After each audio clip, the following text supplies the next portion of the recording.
Akkam jirtu daawwattoota keenya kabajamoo oduun rifaasisaa guyyaa har'aa mootummaa Keeniyaa irraa kennamee fi akkasumallee kan mootummaan Itoophiyaallee harka keessaa qabuu fi kan waraana bilisummaa Oromootiif sodaa guddaa uumee jiru. Mee gurreen isin buusa daawwattoota keenya kabajamoo waa'ee opereeshinii waboo qulqulleessuu jedhuun Keeniyaa keessatti eegalamee mootummaan Itoophiyaallee akka harka keessaa qabu dhibbatti beekamee jira. Kanarratti immoo waraanni bilisummaa Oromoo yookaan hoogganaa waraana bilisummaa Oromoo maal akka jedhe waboon kanallee gurreen isin buusa jechuudha. Ibsa bal'aa baasee jira wabooni. Isallee gurreen isin buusa daawwattoota keenya kabajamoo. Kana qofaa miti waa'ee gurguramuu magaalaa Dirree Dhawaatiin wal qabatee viidiyoo gabaabaa kalee isiniif maxxansee ture jechuudha. Daawwattoota keenya har'allee ibsa bal'aa irratti isiniif kennuufin jira jechuudha.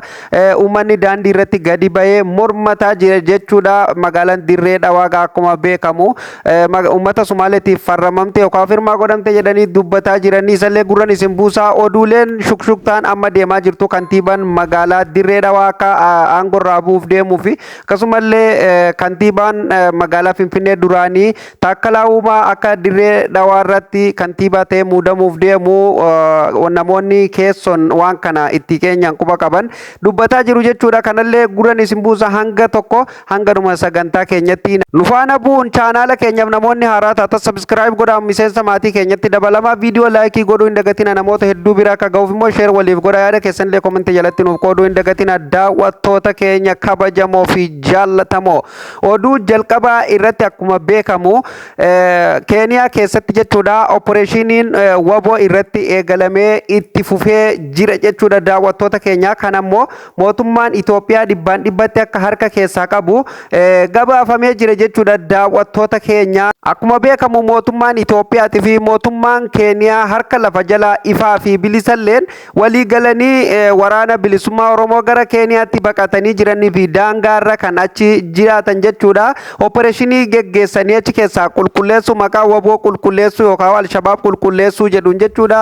Opereeshinii geggeessaa jiran kanumaan wal qabatee waboon kaleessa ibsa baasee ture jechuudha. Ani nageenya Keeniyaa nan eegaa akkasumallee yoomillee Keeniyaa loluuf hawwiillee hin qabu akkasumallee fedha hin qabnu waraana Keeniyaatiin tasumallee wal lolulleef hin teenyu jechuudhaan ibsa bal'aa baasee jira jechuudha. Miidiyaalee wal harkaa fuudhaa jiranii kanumaan wal qabatee yoo immoo didee gara naannoo keenya yookaan biyya keenyatti mootummaa Itoophiyaatiin harka wal keessa godhatanii kan gara naannoo keenyatti tarkaanfatanii nurra gayan taate qolatuun waan hin oolle jechuun guyyaa kaleessaa dubbatanii jiran jechuudha wabooni. Kanumaan wal qabatee waboon akka jedhetti nuti Keeniyaa keessaa waraana jedhamellee tokkollee hin qabnu garuu lafti naannoo Oromiyaatii fi akkasumallee Keeniyaa waan wal daangessituuf daangaa waliiti waan taateef jechuudha. Itoophiyaa fi Keeniyaan akkuma beekamu daangaa waliiti jechuudha.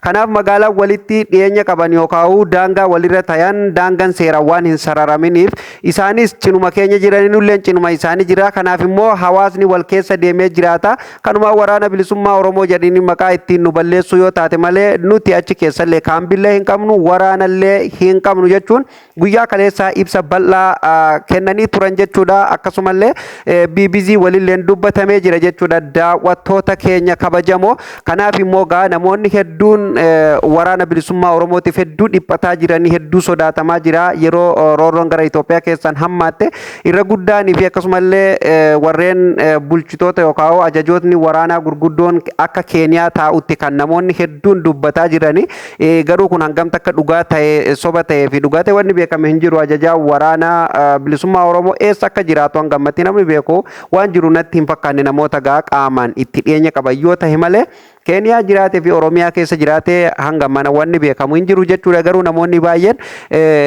waraana bilisummaa Oromootiif baay'ee dhiphannee jirra. Amma itti dhiphattee keessafuu warreen mootummaa deeggara yeroo ammaa kana waraanni bilisummaa Oromoo yeroon harka kennatuuf yeroon inni dhumatu amma jedhanii namoonni hedduun kan ililchaa jiran ni argina jechuudha. Waboon kanaa miti gaafa helikooftariin gubbarraatti gadi roobuyyuu hin banne har'a immoo ni balleessinallee jedha waan badu natti hin fakkaatu jechuudha. Daawwattoota keenya kabajamoo fi jaallatamoo alasanii waboon guyyaa kaleessa ibsa baasee jira jechuudha.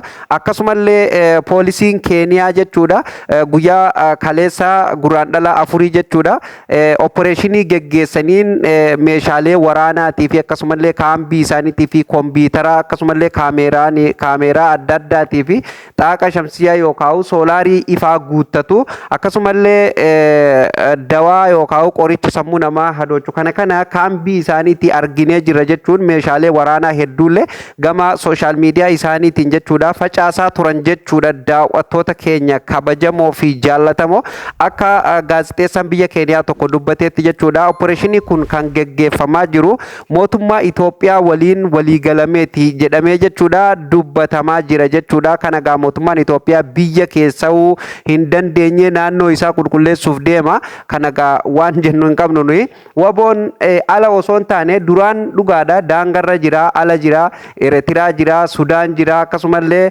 Keeniyaa jira biyyoota adda addaa jechuudha daangoo Saawuz Afrikaa jira biyyootuma Itoophiyaa wal daangessan olluma isaanii jiraataa ture jechuudha daangarraa jechuudha. Amma immoo handhuura Finfinnee jalatti galee jechuudha Oromiyaa guutuu keessa wal ga'ee jiraataa jira jechuudha. Kanaaf osoo hin baasin immoo gara daangaatti baqatuuni kuni mootummaan hangam takka akka gadi bu'ee jiruu fi hangam takka dadhabummaa hedduutu irraa mul'ataa jira jechuudha. Maaliif namni dura qe'ee keessa qulqulleessu osoma ta'ee iyyuu wabooma qe'ee keessa jirtu saniinuu osoo waan tokko amma jechuun akka yaadutti kun yaada kiyya akka xiinxala kiyyaatti wanni gara Keeniyaa kana imalamee fi bakka jechuun akka warreen fakkeenyaaf waraana bilisummaa Oromoo kana keessa illee namoonni tokko kan dafee abdii kutatuutu jira beeki. Mootummaan warra as keessa dhiisi warra daangaa irra jiruu fi warra inumaa ollaatti baqatee jirullee harka micciiree guuruutti jira jedhanii akka isaan dafanii waamicha kana fudhatanii gara isaanii deebi'anii fi akkasumallee hawaasnillee akka waraanni bilisummaa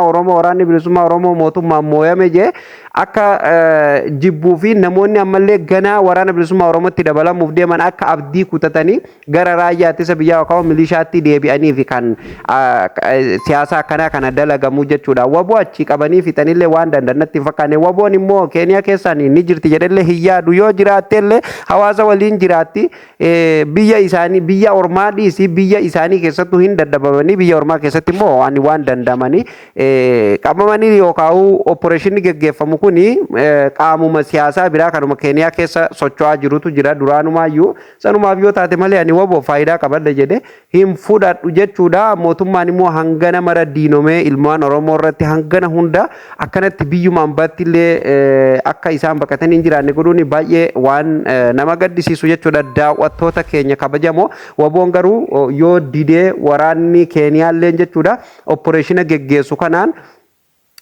kan didee gara daangaa darbee qaamaan daangaa keenya keessa kan ga'u taate ofirraa qolachuu waan hin hafne jedhee dhaaddatee jira jechuudha.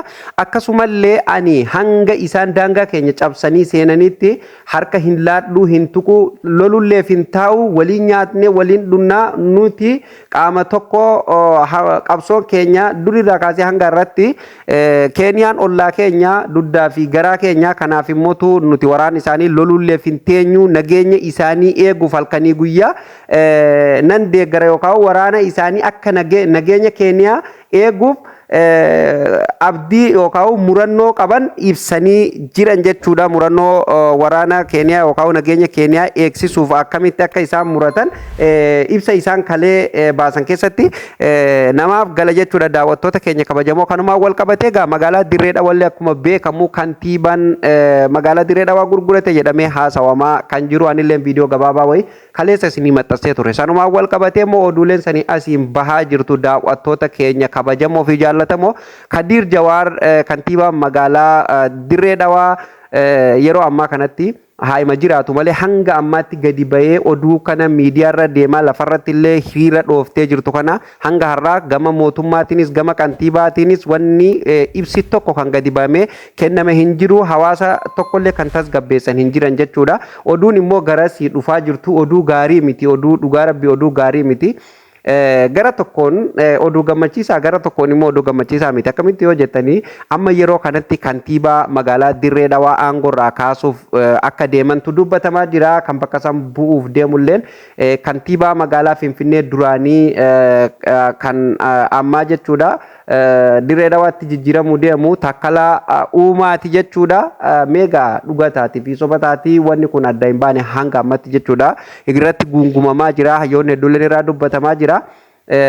Maybe gaayoo takkalaa uumalleen dirree dhawaa kana qabate hanguma Kadir Jawaar sanuu tasgabbeessee ni jiraachisa jedhellee hin yaadu'an. Jawaar Mahammad kanarratti xiinxala bal'aa kennee xiinxala bal'aa san immoo mi'aani viidiyoo itti aanu keessatti kan qabadde isiniif dhufu ta'a. Garuu hanga tokko yoon irraa isiniif tuqu achirratti waa'ee dirree dhawaa irratti jechuudha. Kadir Jawaar akka waa takkollee harkaa hin qabnee fi dirree dhawaan duraanummaayyuu akka uummata Harargee harkallee hin jirre akkasumallee bulchuma dirree dhawaa kantiibaa maqaaf achi ta'a tajaajiluma hawaasa tokko tokko kennuuf achi ta'a malee namoonni hedduun akka Kadir Jawaar biyya san gurgurateetti yookaan mallatteessetti kan oofamaa jiru jechuudha. Dirree dhawaan har'aa miti jechuudha kan gurguramte jechuudha. Dirree dhawaani waan yeroo dheeraa irratti dalagamaa ture jechuudha. Kadir Jawaar duraanumaa wanni achi kaa'amee fi Kadir Jawaar dhalataa dirree dhawaa waan ta'eef akkuma beekamu waraana Saatanaa'u jedhamuun dirree dhawaan kana dura goolamaa turte jechuudha. Raafama keessa turte kanumaan wal qabatee uummata saniin tasgabbeessuuf Kadir Jawaar duraanuu kan achi kaa'ame jechuudha. Akkuma beekamu akkuma Kadir Jawaar aangoo qabatee magaalaa dirree dhawaa san qabateeni biyyi ni tasgabbootee uummanni illee ofitti fudhatee jaalala hedduun ofitti fudhatanii Kadir waliin deemaa turan jechuudha. Namoonni hedduun immoo rogeeyyii miidiyaa hedduun dirree dhawaan akka afaaniin jedhan kanaa miti yeroo keessa gadi bu'an akka duraanii rabshaan haa dhaabbatu malee wanni jijjiiramellee hin jiru. Akka immoo miidiyaa irratti dirree dhawaan bareeddee jirti toltee jirti nageenya wanni jedhamu sun hundinuu akka hin jirretti haasamaa jira jechuudha. Kan immoo namni qaamaan keessa jiru dubbataa jira jechuudha. Daawwattoota keenya kabajamoo kanaaf gaa asirratti illee xiinxalaan siyaasaa Jawaar Siraaj Muhammad bal'inaan ibse jechuudha. Gara feesbuuka isaa deemtanii ilaaluu ni dandeessan jechuudha. Daawwattoota keenya kabajamoo fi jaallatamoo kanumaan wal qabatee gaa takkalaanumaa yoo dhugumaan aangoo qabate dirree dhawaa kan bulchoo kaa'u kantiibaa ta'ee kan bulchu tahee meegaa uummata kana sirreessuu danda'a fi dhugumatti uummata kana ni tasgabbeessa fi biyya tana dhugumatti ni guddisaa fi akkasumallee Somaaliyaa tana harkaan ni deebisa jedhee ani na yaadu jechuudha. Magaalaa gurguddoota kantiibaatu irra jira jechuudha. Itti gaafatamaa irra jira jechuudha. Magaalaa san kan abbummalleen waan hundaa'u aqooxaaxaruu danda'u kolonii ofii jala yookaan kontirool godhuu kan danda'u kantiibaa sani jechuudha. Garuu immoo Itoophiyaa keessatti wanni akkas jedhamaa hin jirtu jechuudha. Kan kontirool godhuu danda'u kan magaalaa san hundumaayyuu waan achirraa galu hundaa'u gabii ofii kan godhatu galii mataa ofii kan godhatu danda'u Itoophiyaa keessatti muummicha ministeeraa ta'uu xiinxalaan siyaasaa Jawaar Siraaj Muhammad ibsee jira jechuudha. Daawwattoota keenya meegaa dirree dhawaan kun dhugumaan gurguramte moo dhugaan hin gurguramne kan jedhu ammallee wanni adda bahee hin jirtu. Firmaan sun yookaan mallattoo sun maaliif Kadir Jawaar akka mallatteesse san innummaan gadi bahee hawaasa keenyaaf akka ibsa kennu kabajaaf jaalalaan isaan gaafanna jechuudha. Egaan daawwattootaaf kabajamtoota keenya oduun keenya har'a isiniif qindeessine kana fakkaata. Namoonni chaanaala haaraa taatan subscribe godhuu hin dagatinaa. Viidiyoo biraatiin ammoo walitti deebinutti nagaa ta'a.